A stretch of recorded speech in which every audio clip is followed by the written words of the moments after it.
Should you be buying a house in Serbia in the year of 2026? In today's video, we're gonna try to answer this complex question.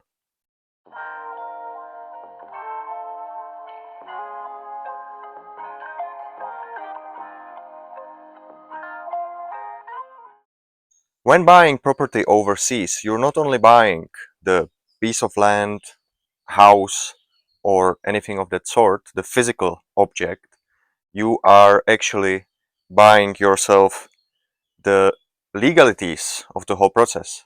Immigration, how you're gonna stay in the country for longer than your tourist visa allows you.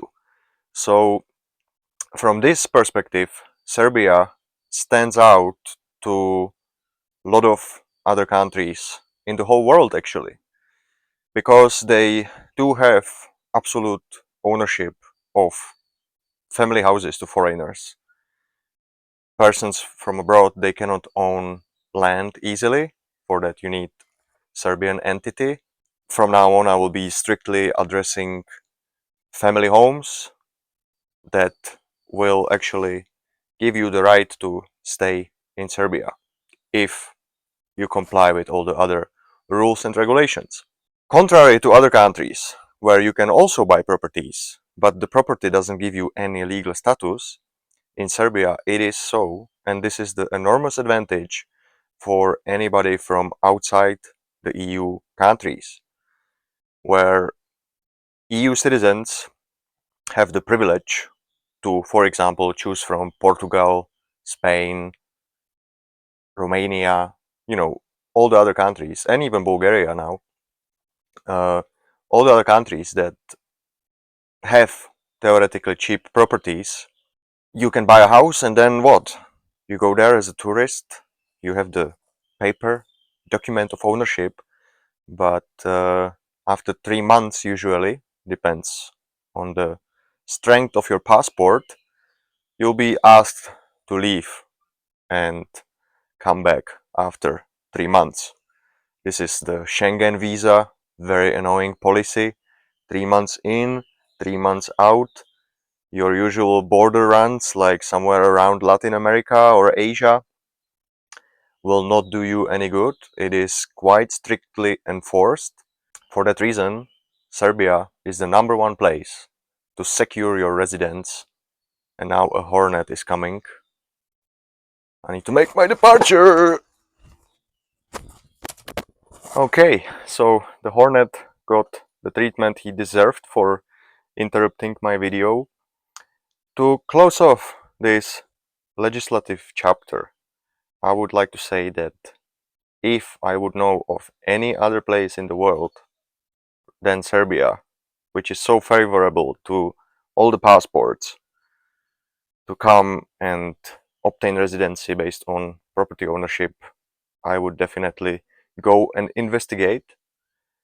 There are a lot of places with cheap properties in the world, but if you cannot live there after your purchase, it is not that good of a deal. So keep that in mind.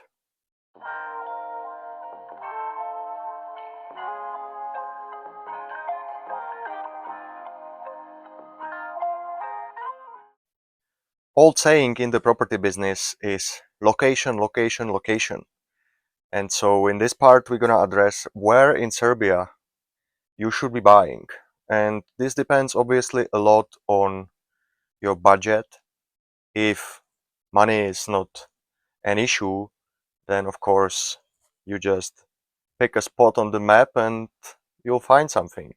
But for the ones that maybe have limited resources, we need to dig a little bit deeper. So because everybody has different needs and wishes, I will be kind of generalizing now. So if we look at the map of Serbia, you can generally say that the border regions are the cheap places. Apart from the southwest, the border with Bosnia, where there is the beautiful mountains, a lot of water, and so for that reason it is kind of a VIP address. That's where, all the famous people live, like Emir Kusturica, the famous director, and so you're paying for a VIP status in that area. Then, if we would continue north towards Croatia, there are places to be found, but generally the northern part of the country is just flatlands, and I don't find that very interesting. Maybe near the river Donau for fishermen or people who like to have boat and just cruise around the river. That might be something, but generally the northern part to the border with Hungary and then Romania, I find it extremely boring. Then we go down to the border with Bulgaria and Macedonia, and that region now is probably where you can find the cheapest properties in the whole country. And if you fancy mountains and the general vibe of the Balkans, it is truly the heart of it. The raw, pure rural areas which represent so well Serbia. You know, it is called the nation of farmers. So pretty much everywhere you look, you have small fields, people driving little old tractors, you know, like it's kind of a time travel when it comes to this. You don't see this anywhere in Europe anymore. Southeast of Serbia, in my opinion, one of the most beautiful areas and still not overpriced at all, even though in the next chapter we're gonna talk about the prices.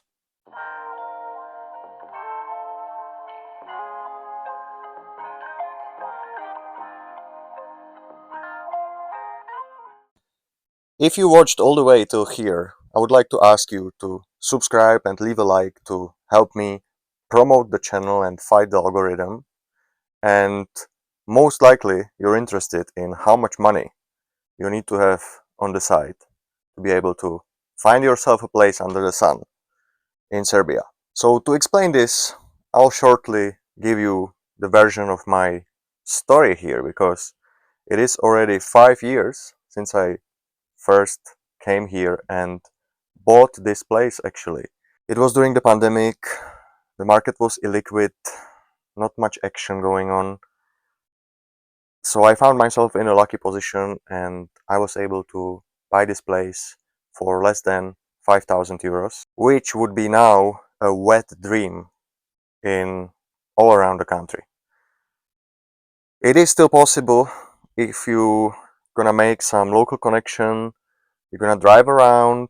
Basically you need an interpreter, and then maybe a ruin somewhere, like the roof broken down, like you can bulldoze it and build new basically. That sort of house will cost you 5,000 euros now, unless you're extremely lucky, and I just don't think that 5,000 is doable anymore. Possible, but not realistic. With a lot of luck, it's almost like winning a casino. Now I would say 10,000 is the new 5,000. What can you expect to get for 10,000 euros? Basically, it's probably gonna be a house which might have electricity, where the roof might be still intact, meaning not leaking everywhere, maybe few places, so you can fix the roof without actually changing all of it. Cosmetic renovations, but not open the door and live in. 10,000 euros will give you a decent ruin to renovate. Probably you're gonna have some, if it's in the mountains, you're gonna have some mountain water coming in, or there will be a drinking water in the village. It's definitely not gonna be connected to city water. That are most likely properties on higher end of the scale. So yes, 10,000 euros, workable house, but you're probably gonna have to spend one full summer cleaning it up, and making it semi-livable. Then we jump to, say, 15,000. For me, 15,000 represents a sum with which you can come and buy something quickly. For 15,000, I would say if I open all the portals on the Serbian online marketplace, my estimate is that there are 40 houses in the country for this money. So 15,000 is realistic price to come into Serbia on your 3-month tourist visa and secure a place, start the process of becoming a resident, and actually stay potentially forever, like one-way ticket. 15,000 is theoretically doable. And then, of course, depending on the location and the quality of the house, 20,000 would be a prime in between the cheap houses. 20,000 will probably give you a modern build, no longer just adobe, mud walls. It will most likely give you the modern brick, and depending if you want that or not. I'm not a big fan of that, but I prefer stone to bricks, but to each what they wish. So this would be the range. And then, of course, if you go higher up, I would say who's interested in apartments, for example. I do countryside homes, but just for the sake of information, cheapest apartment in Serbia in some small town will probably be 50,000 euros, and that would have to also be renovated. So then we are getting into prices which are no longer dirt cheap, right? I mean, 50,000 euros, many places in the world have properties for such price. So to summarize somehow this video, if you want to be realistic about finding property in Serbia, you need to have 10,000 euros and you need to spend some time here. Maybe use services of a translator, have some kind of assistant, a realtor on the ground. I am myself able to give such services, so if you would like to get connected, there is email under every description of my videos.